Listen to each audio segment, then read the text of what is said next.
Boa noite, gente. Vamos chegando. Eu tô mandando aqui um convitinho para as pessoas.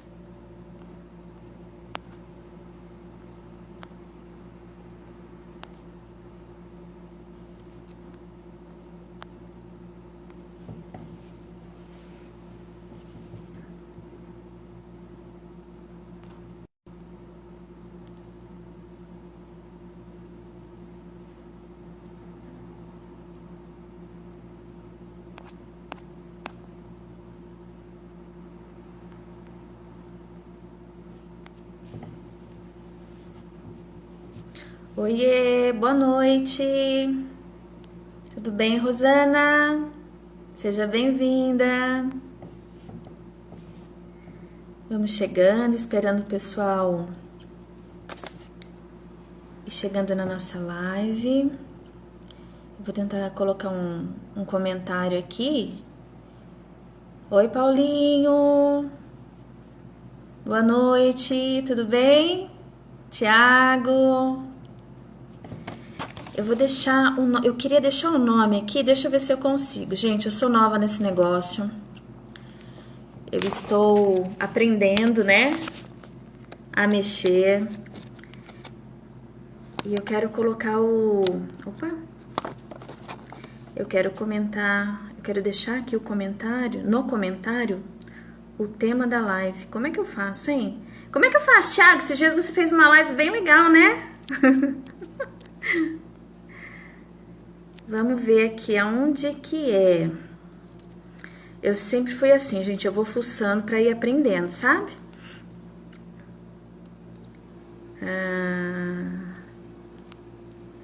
Tô com medo de desligar aqui, mas não. Boa noite, Regina, seja bem-vinda. Boa noite, HRQ, tudo bem?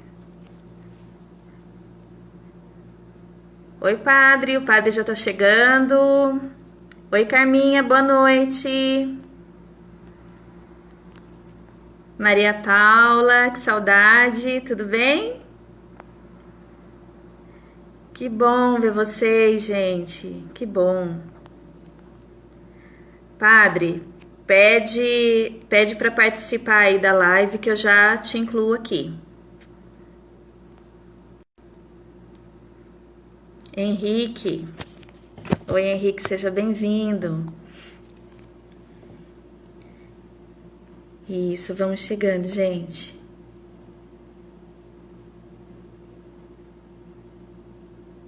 Oi, Rafa. A Rafa e a Maria, sejam bem-vindas. Maria quase que dando as caras já, né, Rafa? Maria chegando.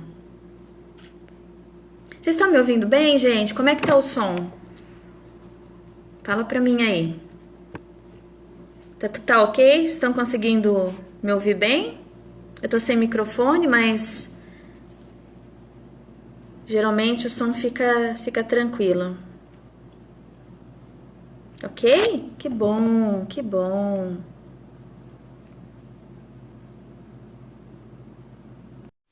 Pra gente começar a nossa live.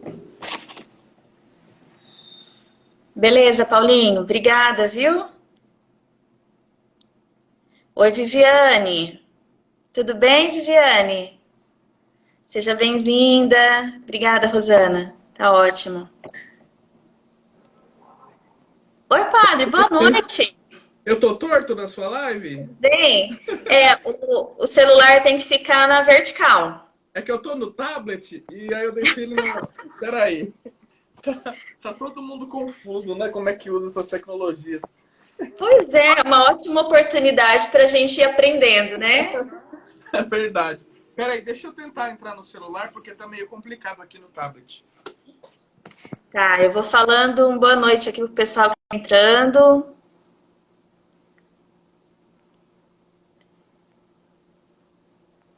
Olha quantos colegas, quantos amigos que nós fizemos lá da logoterapia, que delícia. Que bom, gente, ver vocês. Adriano, da Vivi. Oi, Adriano, tudo bem? Seja bem-vindo. A gente já vai começar, viu?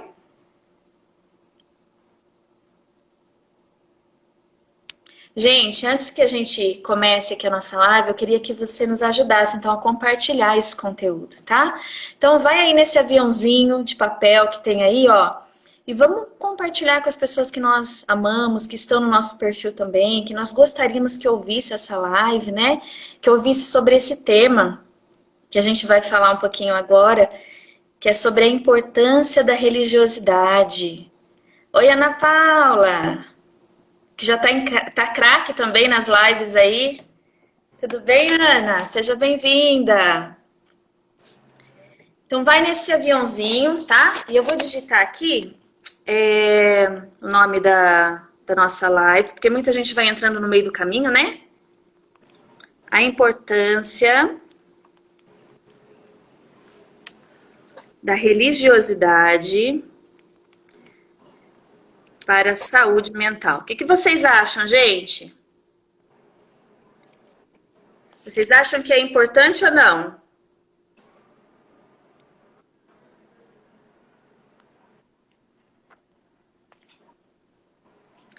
Ih, não tô conseguindo fixar, não. E agora, tá me vendo certinho? Agora tá certinho, padre. Ah, maravilha. Agora tá certinho. Oi, Tânia. Tânia entrando, tudo bem? Quanto tempo? Bom, gente, que bom ver vocês. Obrigada, viu, padre, Por por ter nada, disponha. aceitado o meu convite. É sempre muito bom a gente conversar sobre coisas importantes. Uhum. Ainda mais nos dias de hoje, né? Em todo esse contexto que nós estamos vivenciando, cada um do seu jeito, da sua maneira, mas enfim, é de extrema relevância alguns assuntos. E depois que a gente conhece a logoterapia, eu não sei se você tem essa sensação, padre, mas a gente quer gritar para os quatro cantos sobre o conteúdo da logoterapia, né? O que a logoterapia tem para oferecer para as pessoas, não é mesmo? Verdade. Eu me lembro que em uma das experiências que nós tivemos lá no curso que nós tivemos um momento de partilha, falando sobre a nossa experiência pessoal com a logoterapia. E eu gostaria de partilhar essa experiência também aqui com as pessoas que estão nos assistindo. Olha só, o pessoal da Paróquia Cristo Rei também está assistindo, que bom. Deus abençoe. Bem-vindos! Padre, mas primeiro, então, vamos fazer assim, ó. Como eu tenho aqui um público que é meu e um público que é seu, e às vezes eles não se conhecem, eu queria que o senhor se apresentasse. Eu tô meio confuso assim, porque essa é a primeira vez que eu faço uma live. Eu sou praticamente um analfabeto funcional digital. É a primeira vez que eu cuido com tudo isso. Mas, bem, Fique eu tranquilo. sou padre Daniel Bispo da Cruz, eu sou padre do clero da Diocese de Osasco, sou sacerdote já há 8 anos e fui pároco até o ano passado, até o mês de outubro do ano passado eu estava na Paróquia Cristo Rei, aí o perfil que entrou, e agora, de outubro para cá, eu estou vivendo um ano sabático. E neste ano sabático coincidiu também de vivemos todos nós esse momento de isolamento social, né, por conta da pandemia. Eu estudei, eu fiz a especialização em logoterapia, terminei o ano passado, e engatei esse ano um curso de extensão sobre estudos de personalidade. E quem sabe aí mais para frente vão aparecendo, né, outras oportunidades de estudo. E também eu agradeço a oportunidade, né, de estar falando aqui, de a gente estar conversando hoje. O curso de personalidade na Sobral? Na Sobral, com a professora Ah, que Maria. maravilha! Que maravilha! Que E, bom! infelizmente, nós tivemos uma aula só, porque foi em março, né? E aí logo depois aconteceu todo esse problema de isolamento, e aí a gente tem uma leitura em casa, mas ainda não tivemos nenhum curso presencial. Que joia. Bom, então, para aqueles que não me conhecem, meu nome é Gisele, eu sou casada com o Marco Antônio, nós temos 3 filhos. O Gustavo, de 14, vai fazer 14 anos esse ano. O Daniel, de 4 anos. Olha que nome lindo, né? Demais. Daniel. E o Matheus, que tem 3 meses. Tá lá com o pai agora para eu vim dei uma fugidinha. E eu faço parte aqui em Assis, eu atendo junto com alguns profissionais na clínica Biovida, sou logoterapeuta, né? Me formei também na mesma turma do padre aí, na especialização em logoterapia e análise existencial na Sobral, junto com um monte de colegas que estão aí, ó, nos prestigiando. E foi realmente uma escolha fantástica na nossa vida, porque não tem como você não conhecer a logoterapia sem experimentar a logoterapia, né? Então, de fato, a gente recebe um convite, uma convocação para sermos logo viventes. E a gente está tentando, né? Estamos na luta, estamos na busca, não é fácil, não. Não, Por isso não que é a fácil. logoterapia não foi até hoje, né? Porque está mudando muito, mas a logoterapia não é tão popular, né? Porque não é fácil o caminho, viu, gente? Até Frank eu dizia, não é que o logoterapeuta é aquele que diz para o paciente coisas que ele não quer ouvir. E toca na gente assim de uma maneira que nos convoca. É isso, Exato. eu acho que é isso que nós devemos dizer para as pessoas que não entendem o que é logoterapia, porque não tiveram oportunidade de conhecer, de estudar os escritos de Viktor Frankl. Eu acho que essa palavra resumiria tudo aquilo que é logoterapia. Logoterapia nada mais é do que entender que na nossa vida nós devemos responder a uma convocação. A gente não vive solto, a gente não vive assim largado. Eu costumo dizer nas homilias, não é Deus, nós não fomos criados e depois fomos abandonados à própria sorte, mas nós temos uma tarefa a desempenhar, nós temos um propósito, não é? Nós temos uma convocação a ser respondida. Eu acho que isso é o mais interessante de toda essa estrutura de pensamento da logoterapia. E eu falava, né, antes de me apresentar, da minha experiência, do amor que eu acabei desenvolvendo pela logoterapia. Primeiro porque quando eu comecei a fazer a logoterapia, eu já tinha meio que perdido o sentido do meu sacerdócio. Por algumas vezes já tinha pensado em abandonar o ministério sacerdotal.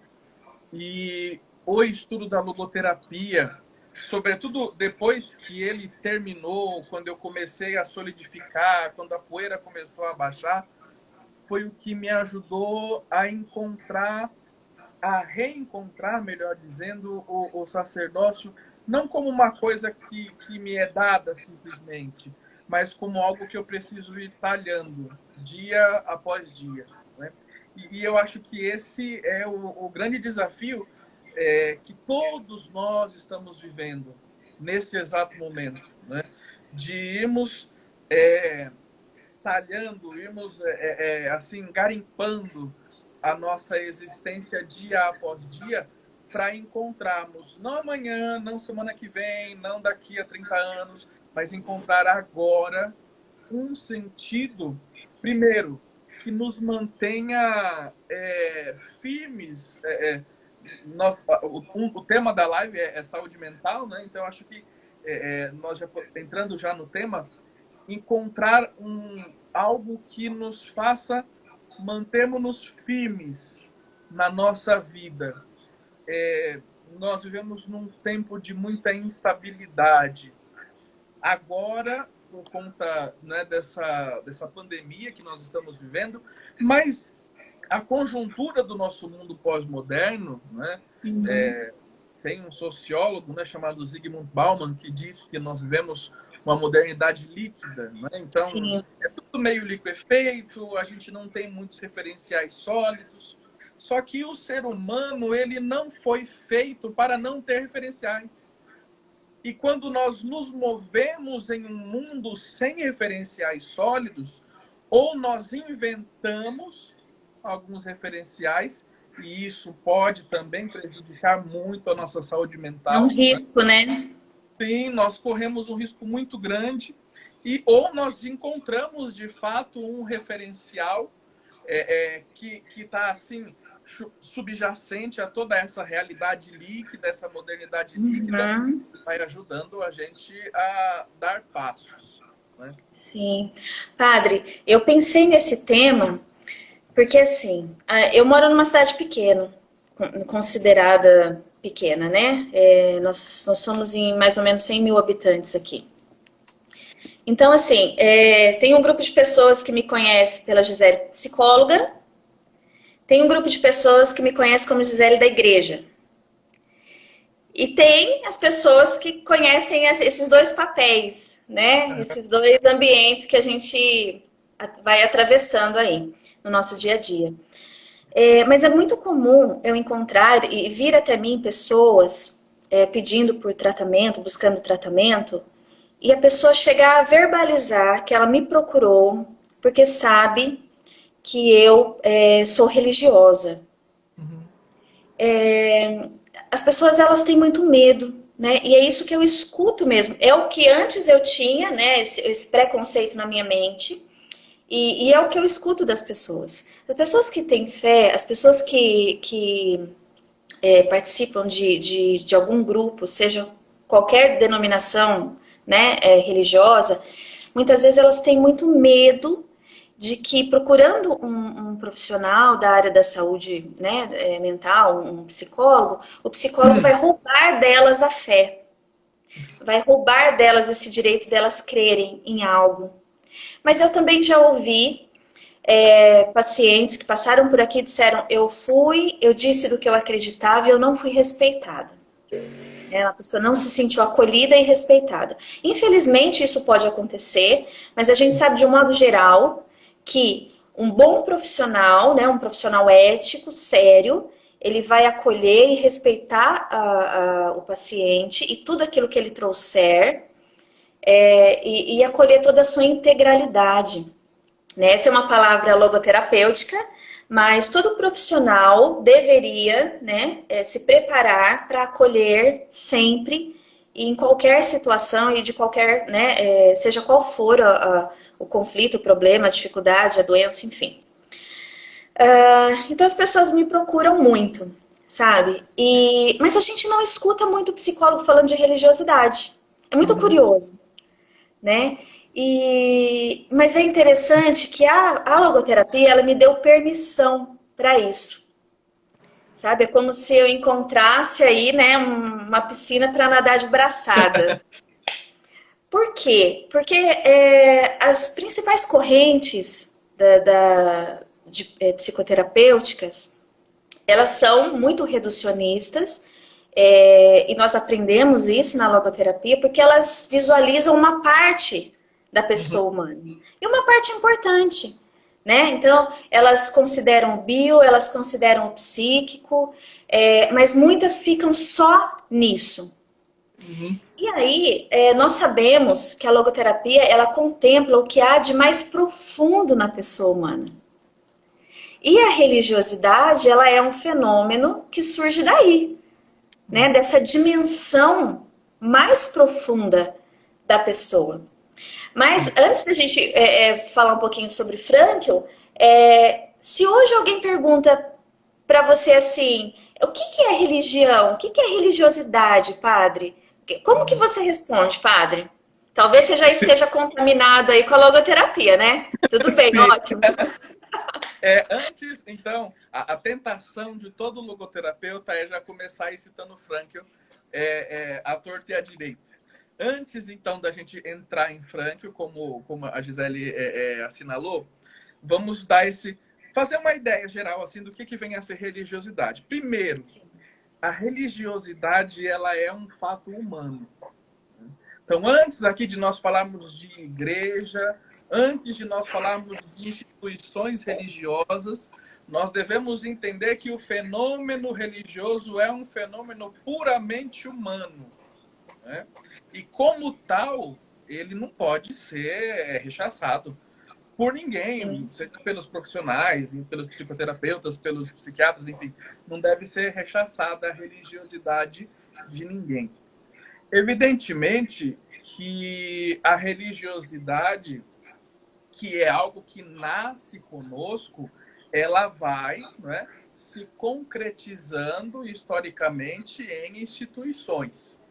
É bom, é bom que as pessoas entendam que eu estou falando de uma perspectiva antropológica, de uma Sim. perspectiva humana. Não estamos aqui falando de uma perspectiva teológica, porque senão aparece aí o povo da Santa Inquisição vai querer me queimar já na fogueira, dizendo que religiosidade é uma coisa que todo mundo tem e que independe de instituição. As instituições religiosas, do ponto de vista antropológico, elas são concretizações da vivência deste sentimento religioso que existe em todo ser humano. E o que é esse sentimento religioso?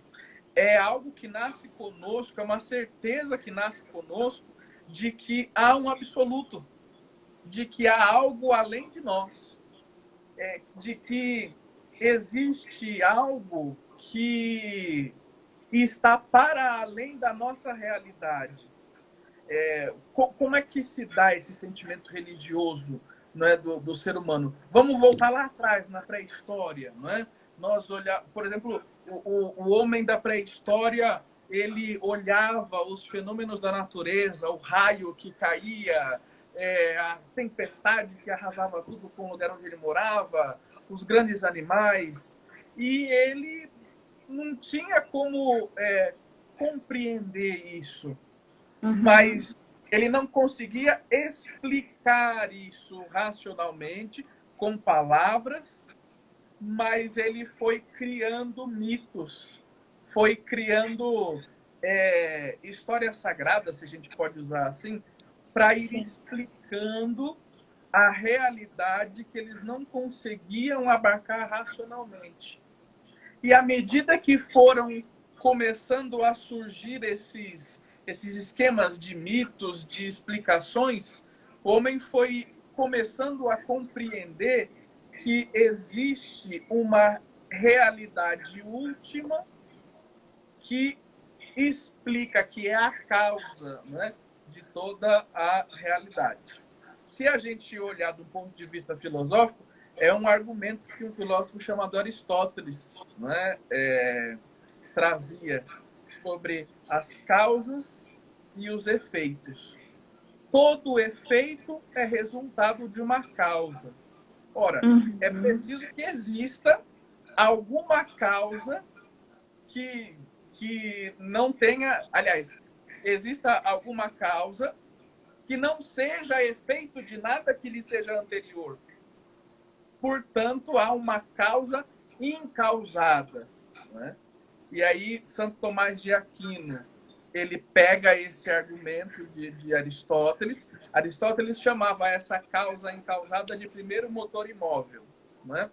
Aí, Santo Tomás de Aquino, ele pega esse mesmo pensamento e ele vai nos dizendo que o que Aristóteles chamava, né, de primeiro motor imóvel, de causa incausada, ele chama de Deus, nós chamamos de Deus.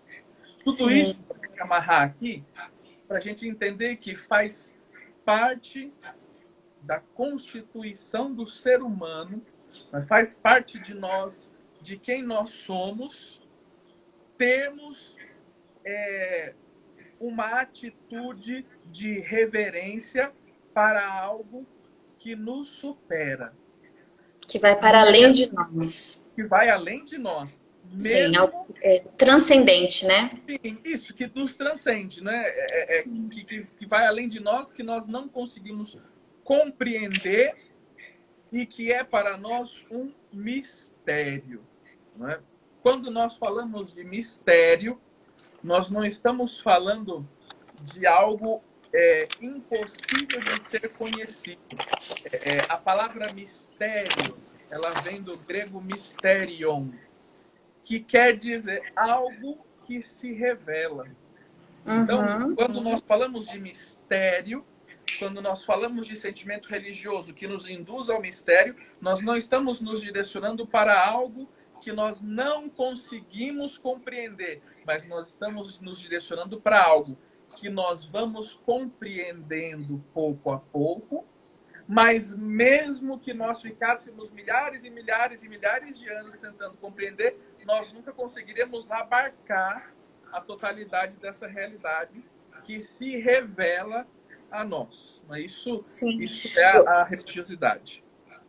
Sim, Frankl até cita aquele exemplo dos animais para com o homem, do homem para com o suprassentido, né? Existe algo além de nós que nós não damos conta de compreender, assim como os animais que passam por uma experiência científica, ele nunca vai saber por que ele está sofrendo ali.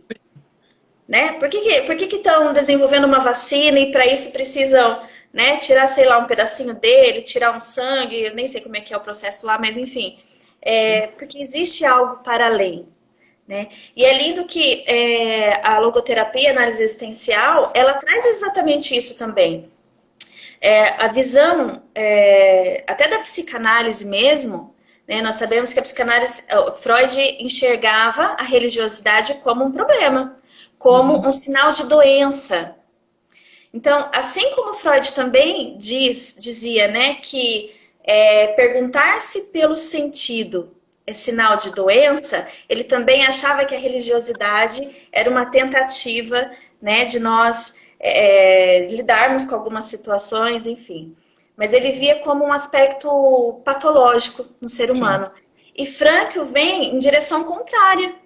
Porque Frankl diz isso, é próprio do ser humano, é próprio da pessoa, é da dimensão mais profunda do ser. Já existe, já está lá a religiosidade, embora ela possa estar reprimida. Sim. Né? Isso eu acho muito importante que as pessoas compreendam. Nós somos seres religiosos, independente se você desenvolveu essa religiosidade ou não. Porque Frankl diz que a religiosidade genuína, ela tem que surgir de forma espontânea e ela passa pela nossa decisão pessoal. Olha que lindo isso! Não há religiosidade, desculpe, não há religião, que a religião aí já é um passo além, não é? Sim, sim. Nós podemos, então nós temos o nosso sentimento religioso, nós temos a nossa religiosidade interior, e isso, para que nós sejamos considerados pessoas religiosas, nós precisamos dar o nosso assentimento.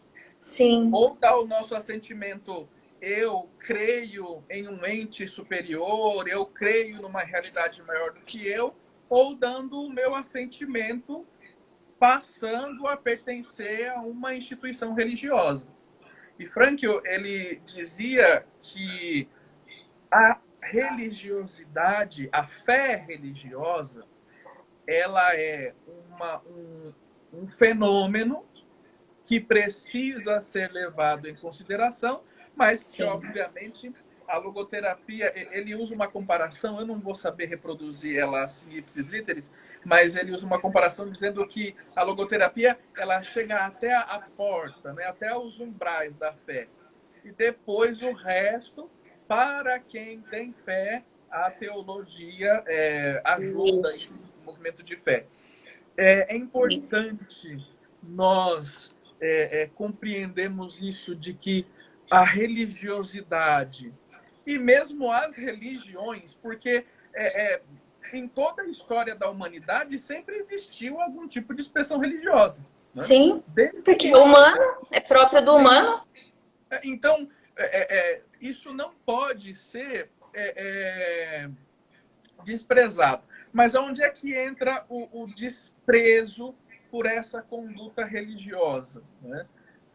Quando a gente entra na Idade Moderna e o Renascimento, que está ali, né, no comecinho da Idade Moderna, vai nos dizendo, as propostas, né, vão nos mostrando que nós devemos criar a nossa própria salvação. É claro que eu estou resumindo o resumo do resumo. Sim. Né? Mas a proposta que veio lá com o final da Idade Média, né, o começo da Idade Moderna e o advento da Idade Contemporânea, é de que o homem precisa ser o artífice da sua própria salvação. E se nós precisamos sermos os artífices da nossa salvação, Deus não tem mais lugar na jogada. Sim. A religião não tem que ter mais lugar. E o problema... Eu me basto, né? Sim, sim. Eu me basto. Sim, porque o problema que a gente enfrenta hoje em dia, né, esse grande número, você como psicóloga vai saber falar sobre isso com muito mais propriedade do que eu, mas a quantidade de pessoas que sofrem de neuroses, que sofrem de transtornos, que sofrem com a depressão, enfim, e várias outras doenças que eu não saberia elencar. Quantas pessoas elas sofrem pela ausência de um absoluto nas suas vidas? Que era isso que eu queria falar sobre a religiosidade, que eu acabei esquecendo. A religiosidade, ela é sempre um colocar-se diante de um absoluto, de algo que eu entendo que é o absoluto da minha vida, né? Para quem não tem religião, né, nós todos somos religiosos, todo ser humano é religioso, mas os seres humanos que não professam nenhuma fé religiosa, eles também têm absolutos, não é, que são os valores. Então, uma pessoa que não crê em Deus, uma pessoa que, enfim, nunca teve oportunidade de conhecer nenhuma instituição religiosa, mas é uma pessoa que vive retamente, uma pessoa justa, uma pessoa que trabalha, uma pessoa que procura fazer o bem aos outros, é uma pessoa que ela se guia por valores que ela considera absolutos, que ela considera irrenunciáveis. Então, o homem só é homem frente a um absoluto. Nós só somos verdadeiramente seres humanos não quando a gente se posiciona diante do espelho, mas quando a gente se posiciona diante de um absoluto. Para nós, religiosos, é Deus. Sim, e eu me lembro que eu até citei na minha dissertação, no meu trabalho de TCC, que falava um pouquinho sobre a religiosidade também, né? O sentido do sofrimento na Noite Escura de João da Cruz. E Franco vem falar para nós que na verdade a religiosidade ela é curativa e ela é protetiva. Sim. Porque nós que trabalhamos na clínica, padre, as pessoas chegam até nós em crise. Elas não estão, muitas delas não conseguem não conseguem ver luz no fim do túnel. Por isso que eles procuraram um psicólogo. Eles vão esperando. Quando o negócio não dá mais, eles vêm. Então chega em crise, né? Sem perspectiva alguma. Mas nós sabemos, nós percebemos, né, no dia a dia, que aquela pessoa que tem uma religiosidade ali trabalhada, né, ela tem um senso de ancoramento, que é o que Frankl fala, e nós vemos isso. Ela tem uma percepção de que é protegida, de que é cuidada, apesar do seu sofrimento, apesar do que está vivendo. Então, a gente percebe isso na prática, e existem muitas pesquisas já que também nos confirmam isso, que a fé, ela ajuda no processo de recuperação dos pacientes, né, de doentes, enfim. E Frankl vem falar exatamente isso. E eu tirei uma frase de um texto que eu estudei também para o TCC, que eu achei fantástico, que é a tese a dissertação que fala, né, de mestrado do professor Diogo. A dissertação de mestrado dele, do Dr. Diogo, se chama O Conceito de Religiosidade Frankliano, né? O Conceito de Religiosidade para Viktor Frankl. E eu tirei uma frase que eu achei assim, que ele realmente foi muito feliz nessa colocação. Ele diz assim, ó: o potencial da religiosidade como fonte para o fortalecimento humano deve ser considerado pelo psicólogo no contexto clínico, que é o que nós falávamos lá no início, né?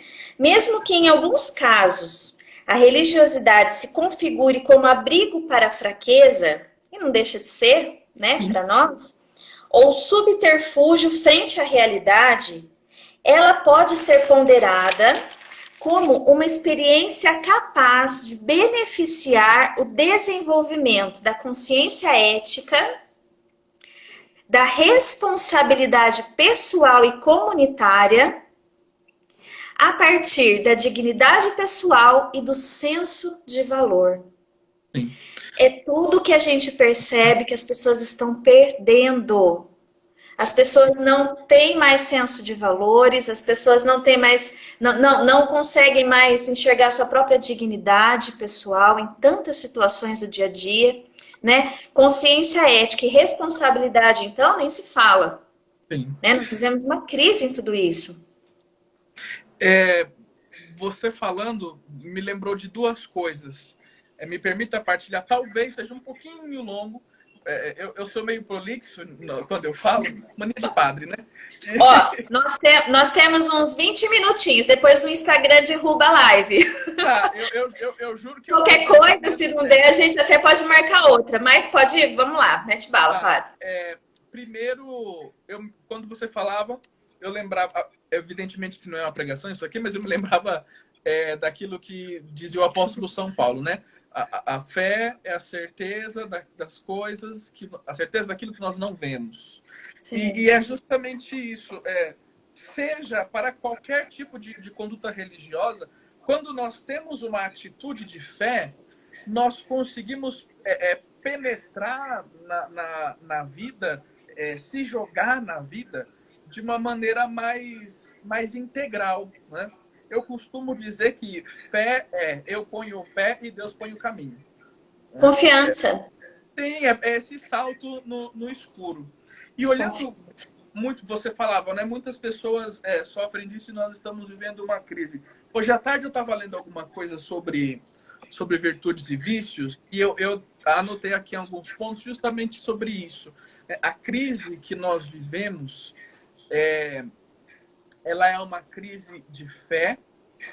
A crise no mundo inteiro é uma crise de fé, mas para ouvidos que se ficariam assim feridos se nós disséssemos a palavra fé, nós poderíamos dizer que é uma crise de valores. A crise Sim. da humanidade é uma crise de valores. E aí nós temos três, três vícios, três paixões que surgem diante de tudo isso, que estão na base dessa crise que a gente vê. Assim, é uma análise pessoal, né? Não tem base em nenhum estudioso. Nós, católicos, nós conhecemos os 7 pecados capitais, né?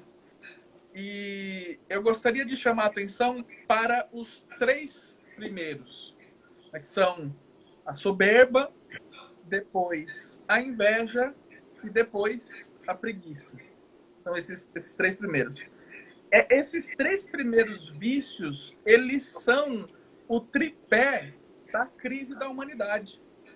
Né? O que é a soberba? Soberba quer dizer super ia. Como é que é? Eu anotei aqui. Super ire. O que quer dizer soberba? Ou seja, é ir para além da própria medida. A soberba é a mãe de todos os vícios, é a mãe de todas as paixões. Então gera discórdia, gera hipocrisia, gera cinismo, que é eu me colocar em um lugar acima daquilo que eu sou. Sim. Existe o outro contraponto da soberba, que é a inveja. A soberba olha de cima para baixo. A inveja olha de baixo para cima. A inveja, ela é o medo e o sofrimento pelo bem que o outro conquistou. Então, pela soberba eu quero ter, pela inveja eu quero ter o do outro. E isso nos gera uma série de conflitos, porque eu estou sempre desejando algo que o outro tem E eu estou sempre desejando ser algo que eu não sou. A soberba é alguém que não se aceita e a inveja é alguém que não aceita a própria realidade. E isso me leva ao terceiro vício, que é a preguiça, né? Os antigos chamavam a preguiça de assédia, né? Kedos quer dizer preocupação. Kedos, sem preocupação. Assédia, despreocupado. Né? Despreocupado com o quê? Despreocupado com consigo mesmo. Então, eu fico tão... Opa, tá tudo certo aí? Meu celular parou. Tá. Eu fico tão preocupado em obter sucesso, né? Em ser aquilo que eu não sou, em galgando patamares cada vez maiores. Eu vou me tornando tão fixado no ter que essa preocupação em ir para além de mim faz com que eu esqueça de ser quem eu sou, de me preocupar comigo mesmo. E aí eu caio na preguiça, e aí os antigos filósofos diziam, né? A preguiça, ela me leva à melancolia. Tem um monge, um dos pais da igreja, chamado Evagrio Póntico, ele falava do demônio do meio-dia, né? Não porque do meio-dia, depois do almoço, mas o desânimo que vem depois de um caminho realizado, né? A gente caminha um pouco, mas depois a gente vai começando a se descuidar de nós mesmos. E a crise que um monte de gente está vivendo nesse isolamento é justamente essa. Vão se descuidando de si mesmos porque estão preocupados demais com o ser, com o status, e vão se preocupando demais com o ter. E se esquecem de irem se cultivando, né? Esse tempo que nós estamos vivendo é um tempo de crescimento interior, mas também é tempo de crise para quem não tem uma firmeza em si mesmo. E pronto, Mas é uma crise existencial. Sim, sim. É uma crise existencial. E em toda a crise ela supõe que nós temos uma oportunidade ali, né? Uma oportunidade de crescermos, de amadurecermos, de se tornarmos melhores. Mas isso depende da atitude, da escolha que eu faço, da escolha pessoal que eu faço. Diante disso, né? Como que eu vou lidar com essa situação? Como que eu vou lidar com esse estresse, com esses medos, com essa ansiedade, com essa depressão? Hoje mesmo eu compartilhei nos stories que uma notícia que tem dobrado o número de depressivos e pessoas sofrendo com ansiedade na quarentena. Muitos pessoas estão adoecendo. Né? Na Europa, na Itália, agora eu não sei os números, mas assim, o número se multiplicou de suicídios. Muita gente morrendo. Sim. Porque não perdeu o sentido da vida, não é? Perdeu. Exato. E olha, essa pandemia, muita gente perdeu algo que talvez estava investindo ali. Eu não digo só investimento financeiro, mas investimento de tempo, de esperanças, e ruiu. E para muita gente acabou assim, a perspectiva, não há mais nada a ser feito.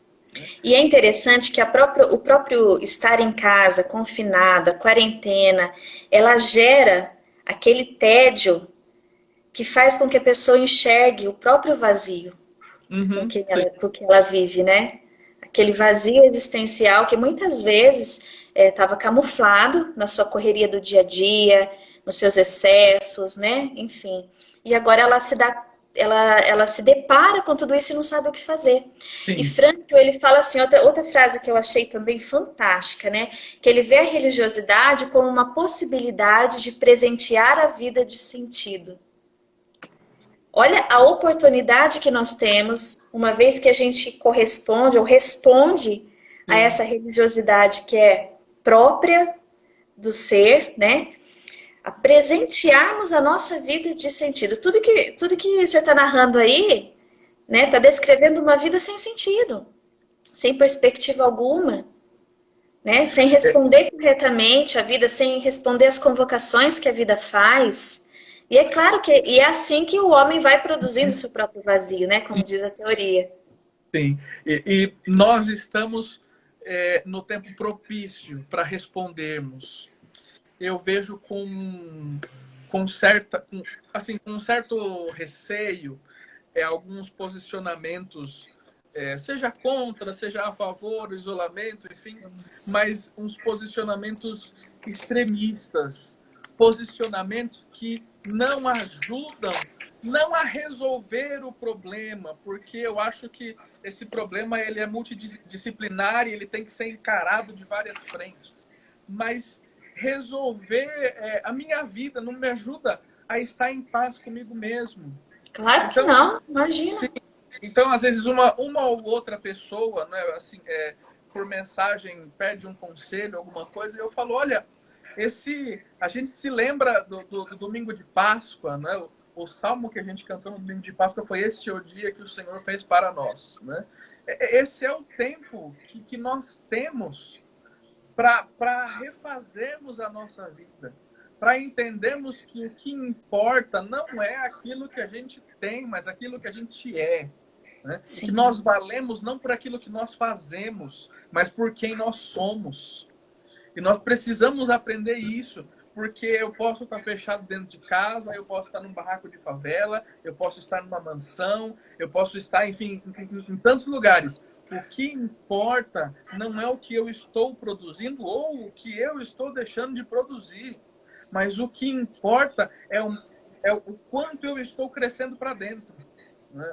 O crescimento interior que está acontecendo na minha vida. E esse é o momento propício. Então, eu penso que a grande dificuldade desse olhar para essa vida interior é porque a gente precisa exatamente, e é por isso que nós temos a oportunidade agora, a gente precisa de tempo, a gente precisa de silêncio, né, para desenvolver tudo isso. E aí é interessante porque Viktor Frankl vem trazer assim, essa concepção de que Deus nos fala através da nossa consciência. E é a voz da consciência, e eu me lembro perfeitamente, como se fosse hoje, quando eu ouvi isso, eu fiquei assim, caraca, sempre fazia essas caras, né, nas aulas. Mas quando foi um insight, sabe? Quando a professora disse, a voz da consciência é uma outra voz. Não é uma voz do eu. Olha que sacada, gente, de Frankl, pelo amor de Deus. E isso... Uma outra voz. E olha que maravilhoso isso, porque a pessoa que desenvolve, então, que diz sim, né, para esse chamar, para essa sua parte humana, vamos dizer assim, que é o seu ser religioso, ela nunca está sozinha. Por isso que ela se sente amparada, por isso que ela se sente segura. Porque existe ali, né, um diálogo interno, existe ali uma conversa, existe ali uma proximidade de um tu que não... Bom, eu não vou conseguir falar igual o professor Diogo, não tenho essa base toda filosófica, mas assim, é um tu que não é eu, sei lá, sabe assim? Então, eu achei isso fantástico. Essa voz da consciência está aqui a todo momento falando comigo. Só que o não religioso, ou seja, o homem que não é religioso, ele acha que ele está falando com ele mesmo. E nós sabemos que nós estamos falando com Deus. E a consciência é aonde Deus vai falar para o religioso. São João Paulo II diz que, eu não vou me lembrar agora em qual das cartas dele, mas ele diz que a consciência ela é o sacrário onde nós entramos em contato com Deus. Ele diz com outras palavras, evidentemente, mas a ideia é essa, de que nós adentramos na consciência e quando nós adentramos, quando a gente faz um exame de consciência, por isso que a igreja sempre recomendou e não deixa de recomendar que a gente faça exame de consciência. Por quê? Porque quando eu examino a minha consciência, não sou eu que estou examinando a minha consciência. Caraca. Olha que bacana isso. Diante de Deus. Né? Exatamente. Ela vai sempre fazendo para nós duas perguntas. Primeiro, para quê? E segundo, o que fazer diante disso? Eu acredito que essas são sempre as duas perguntas que a consciência nos coloca, né? Quando a gente se encontra numa situação, tá ali, tá, sei lá, como nós estamos agora, nesse momento de pandemia, para quê? Para que eu estou aqui? Sim. E a partir disso, eu entendi, eu estou aqui para melhorar nisso e naquilo. O que fazer a partir? Nós precisamos ter essa clareza. Só que só consegue responder essas duas perguntas quem para e quem silencia. Pois Quem é. não para e não silencia, não é consciência. E nesse mundo maluco, ninguém para, ninguém silencia. Ninguém Pelo para. contrário, quando você vê uma oportunidade como essa, que é a crise que nós estamos vivenciando, que é essa quarentena, né?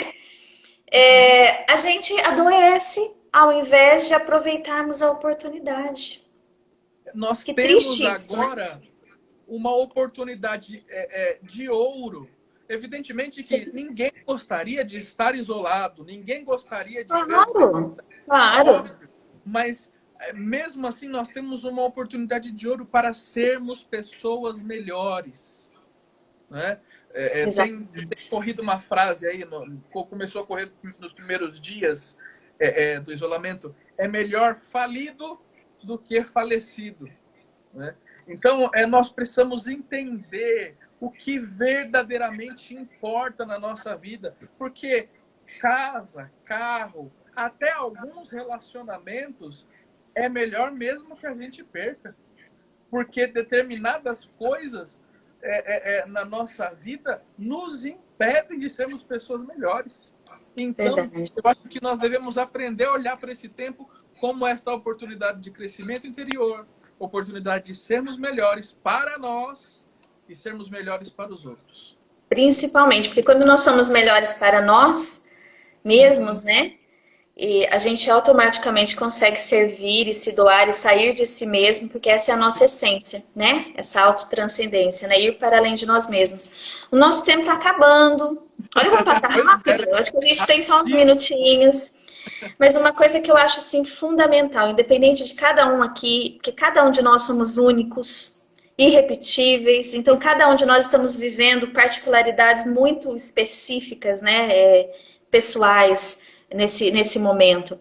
Mas a gente precisa se perguntar qual o sentido do que estamos vivendo, né? O sentido do que estamos vivenciando. Uma frase que eu queria deixar para vocês, que eu achei também linda, é uma frase que abre a tese de mestrado do professor, que diz assim: ser religioso significa fazer a pergunta apaixonada pelo sentido da nossa existência.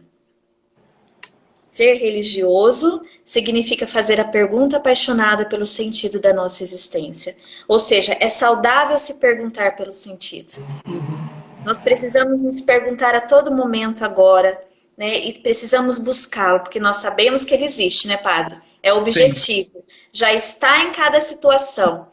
Então, nós precisamos buscá-lo nesses momentos. Principalmente agora, nesses momentos de crise existencial. Então, eu gostaria que rapidamente aí, o senhor deixasse uma mensagem, então, para o pessoal que está aí nos acompanhando, nos assistindo. Poxa, primeiro eu quero agradecer, né, essa oportunidade. Eu sempre fui meio assim, ressabiado com redes sociais para falar essas coisas assim, nunca fiz. Olha, E foi uma oportunidade muito, muito bonita de poder falar. Evidentemente que a gente nunca tem tempo de falar tudo aquilo que a gente quer. Mas a sim, mensagem que eu gostaria de deixar, ela, na verdade, ela é algo que acompanha a minha vida sacerdotal. Todo padre, todo bispo tem um lema do seu ministério. E o meu lema, geralmente os padres eles escolhem uma frase bíblica com um trecho de um santo. Eu não escolhi, eu escolhi uma frase de uma das músicas do padre que me batizou. era um sacerdote irlandês, e ele escrevia músicas, muitas músicas, e uma das músicas dizia assim: que eu não deixe mais um dia passar, Senhor, sem te servir no meu irmão. Né? Esse é o sentido do meu sacerdócio. E para aqueles que têm fé, este é o sentido da vida.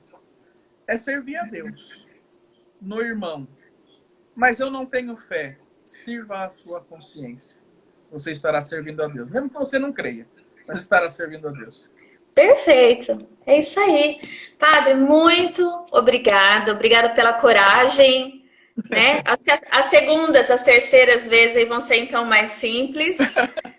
Para mim também, né, que não sei mexer muito, tô fuçando, tô aprendendo, enfim. Quero agradecer a todo mundo que esteve conosco aqui também nesse bate-papo. E já pedindo para você, ó, a hora que a gente terminar aqui, vai pro Instagram da Milene. Eu não sei se ela tá aí com a gente agora, eu não tô conseguindo visualizar aqui, mas ela vai continuar esse papo bacana sobre religiosidade, sobre fé, com um padre amigo dela também, da Diocese de Marília, se eu não me engano. E ela já vai começar agora às 8 horas. Então, para aqueles que gostaram do papo, continua lá com a Milene, tá bom? E muito obrigada, tá? Vamos marcar outras vezes aí. Obrigada mesmo, assim, pela disponibilidade, pela confiança, viu? Deus abençoe. Amém, nós todos. Tchau, amém. Tchau. Tchau, padre. Tudo de bom.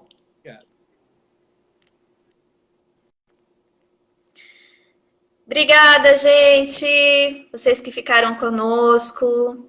Muito obrigada, viu? E semana que vem, eu quero convidar vocês para minha live também, já de sexta-feira que vem.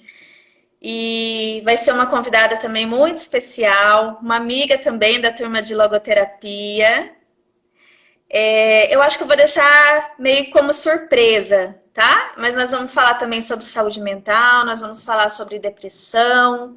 Nós sabemos que os índices de depressão estão aumentando, infelizmente, né? Já são extremamente altos, mas nós precisamos falar sobre isso, nós precisamos informar as pessoas sobre isso.